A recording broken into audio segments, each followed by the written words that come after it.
Christmas की छुट्टी थी और 256 सैनिक लंबे अरसे के बाद इस विमान से अपने अपने घर वापस लौट रहे थे। लेकिन अचानक से कुछ ऐसा होता है जिसको किसी को भी उम्मीद नहीं थी। इस विमान में सवार पायलट समेत सभी 256 लोग वो फिर कभी अपने घर वापस नहीं लौट पाते। इसलिए ये घटना सबको सोचने पर मजबूर कर देती है कि आखिर इस फ्लाइट के साथ हुआ क्या था।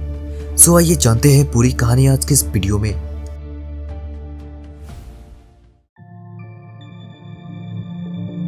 दिसंबर 1985 इजिप्ट के कायरो इंटरनेशनल एयरपोर्ट पर खड़ी ये मैकडोनल्ड डगलस DC-8 मॉडल के विमान एरो एयर फ्लाइट MF-1285R जो कि अपने अगले रवानगी की तैयारी में थी। ये फ्लाइट कोई कमर्शियल फ्लाइट नहीं थी बल्कि US मिलिट्री के द्वारा इसे स्पेशली चार्टर्ड किया गया था। मतलब कि इस विमान में सिर्फ US मिलिट्री के 248 सैनिक ही जाने वाले थे और साथ साथ कुछ मिलिट्री इक्विपमेंट्स भी। सारे पैसेंजर्स के बोर्डिंग और इंस्पेक्शंस कंप्लीट होने के बाद तकरीबन रात की 10:35 पर यह विमान अपने अगले मंजिल फोर्ट कैम्पबेल एयरबेस के लिए रवाना हो जाती है जो कि यूनाइटेड स्टेट के साउदर्न रीजन के केंटुकी स्टेट में स्थित है। समय की बात करें तो ये सफर बहुत ही लंबा होने वाला था, लगभग 15 से 17 घंटे का। अब इतने लंबे सफर में यह फ्लाइट डायरेक्ट फोर्ट कैम्पबेल नहीं जा सकती थी, इसलिए बीच रास्ते में 2 जगह इसकी स्टॉपेज थी जहाँ फिर रिफ्यूलिंग करा जाना था। पहली स्टॉपेज थी क्लोंज में जो कि जर्मनी में है और दूसरी गैंडर में जो कि कनाडा में स्थित है। 4 घंटे के सफर के बाद तकरीबन रात के 2:21 पर यानी अगले तारीख 12 दिसंबर 1985 को यह विमान अपनी पहली स्टॉपेज क्लोंज में लैंड कर जाती है। अब लैंड करने के बाद इस विमान में ईंधन भरा जाना था, बट इसके साथ साथ पायलट की भी एक्सचेंजिंग थी, मतलब कि अब दूसरे पायलट आने वाले थे। कैप्टन की जगह अब न्यू कैप्टन जॉन ग्रिफिन की एंट्री होती है और फर्स्ट ऑफिसर की जगह जोसेफ कॉनेली की। ये दोनों की उम्र 45 साल थी एंड ये दोनों बहुत ही ज़्यादा highly qualified and experience pilot थे। बट ये दोनों के साथ साथ कॉकपिट में एक और क्रू मेंबर्स भी थे, माइकल फॉलर, जो कि इस विमान के फ्लाइट इंजीनियर थे। फ्लाइट इंजीनियर का काम बेसिकली रूप से कॉकपिट में hydraulic pressure, oil pressure and oil temperature को मॉनिटर करना होता था। रिफ्यूलिंग और पायलट के एक्सचेंज होने के बाद तकरीबन 3:50 पर यह विमान क्लोंज से रवाना हो जाती है। बट गाइस, आप में से कुछ लोग ये जरूर सोच रहे होंगे कि ये अमेरिका का 248 सैनिक इजिप्ट में क्या कर रहे थे। और तो और उस वक्त क्या अमेरिका के पास अपना पर्सनल मिलिट्री एयरक्राफ्ट नहीं था कि जो ये इजिप्ट के पैसेंजर्स प्लेन को हायर करना पड़ा? तो गाइस, जवाब है नहीं, ऐसी कोई बात नहीं है। ये प्लान और मिशन सिर्फ टेररिस्ट अटैक से बचने के लिए किया गया था। मतलब कि अगर इस पैसेंजर प्लेन की जगह अमेरिका का कोई भी मिलिट्री एयरक्राफ्ट होता तो हो सकता था कहीं टेररिस्ट मिसाइल से अटैक करके यही विमान को गिरा देता। इसी कारण सभी सैनिकों को मिलिट्री एयरक्राफ्ट की जगह पैसेंजर प्लेन से भेजा जा रहा था। और दूसरा सवाल ये है कि ये 248 सैनिक इजिप्ट में क्या कर रहे थे? तो बात है 1956 की, जब सुएज कनाल के लिए किसी बात के कारण इजराइल और इजिप्ट के बीच में जंग छिड़ गई थी। अब इस आफत को शांत करने के लिए यूनाइटेड स्टेट ने इजराइल पर दबाव डाला और कहा, अगर तुमने इजिप्ट के खिलाफ किसी तरह की कार्रवाई की तो तुम्हारे साथ अच्छा नहीं होगा। और कुछ ऐसा ही बात इजिप्ट को भी कहा गया। पर इजिप्ट ने यह एक सवाल किया कि आपके पास क्या सबूत है कि इजराइल हम पे फिर से हमला नहीं करेगा? अब इस बात को यूनाइटेड स्टेट ने गौर फरमाया और कहा, ठीक है, इसका भी हल हम निकालते हैं। इसके बाद ट्रीटी ऑफ पीस नामक पेपर पर दोनों कंट्री मतलब इजराइल और इजिप्ट ने साइन किया और सबूत के रूप में यूनाइटेड स्टेट ने भी इस पेपर में ये लिखा हुआ था कि अब से दोनों कंट्री के बीच में किसी तरह की जंग नहीं होगी और शांति बनी रहेगी। बट इस पीस को मेंटेन करने के लिए यूनाइटेड स्टेट ने अपने 101st एयरबोर्न डिवीजन आर्मी को इजिप्ट और इजराइल बॉर्डर के बीच तैनात करवाया और इसके बाद आज तक इन दोनों कंट्री के बीच में फिर से कभी युद्ध नहीं छिड़ी।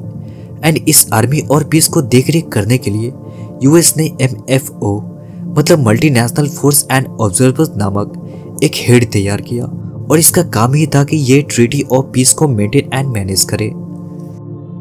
वेल, अब आते हैं कहानी की ओर। सो क्लोन से उड़ान भरने के तकरीबन 7 घंटे के सफर के बाद लगभग 10:04 पर दिन के उजाले में यह विमान अपनी सेकेंड स्टॉपेज गैंडर में लैंड कर जाती है। यहाँ भी लगभग 1.5 घंटे की स्टॉपेज थी। सो टर्मिनल पर पार्किंग होने के बाद रिफ्यूलिंग स्टार्ट हो जाती है। इस रिफ्यूलिंग प्रोसेस के दौरान सभी सैनिक विमान से उतरकर टर्मिनल के अंदर चले जाते हैं, जहाँ पे किसी ने अपने बच्चों के लिए खिलौना खरीदा तो किसी ने अपनी फैमिली को फोन करके कहा कि कुछ चंद घंटों में ही हम अपने घर पर होंगे। इस फ्लाइट की अब गैंडर में कुछ ही मिनट में समय पूरी होने वाली थी, इसलिए जितने भी सोल्जर्स टर्मिनल के अंदर गए थे वो वापस अब विमान के अंदर लौट आते हैं। इधर कॉकपिट में captain Griffin flight engineer Fowler को ऑर्डर देते हैं कि आप नीचे जाकर एक बार इंस्पेक्शन कर लो कि विमान में कोई स्ट्रक्चरल डैमेज तो नहीं है। फ्लाइट इंजीनियर कैप्टन को ऑर्डर को फॉलो करते हुए बाहर उतरकर हर चीज चेक करके फिर से कॉकपिट में रिटर्न आ जाते हैं और कैप्टन को बताते हैं कि विमान में किसी तरह की डैमेज नहीं है। सो रिफ्यूलिंग कंप्लीट होने के बाद फ्लाइट को पुश बैक किया जाता है। इधर पायलट एक एक करके सभी चारों इंजन को स्टार्ट कर देते हैं। इंजन के स्टार्ट करने के बाद कैप्टन एटीसी से कहते हैं हमारा pre flight and refuelling complete हो चुका है, इसलिए हम रनवे 31 के लिए टैक्सी करना चाहते हैं। मतलब कि कैप्टन का कहना था कि वो रनवे 31 से उड़ान भरेंगे, बट एटीसी कैप्टन के बात को डिनाई करते हुए कहते हैं कि runway 22 is clear for take off. Gander airport पर 2 रनवे है।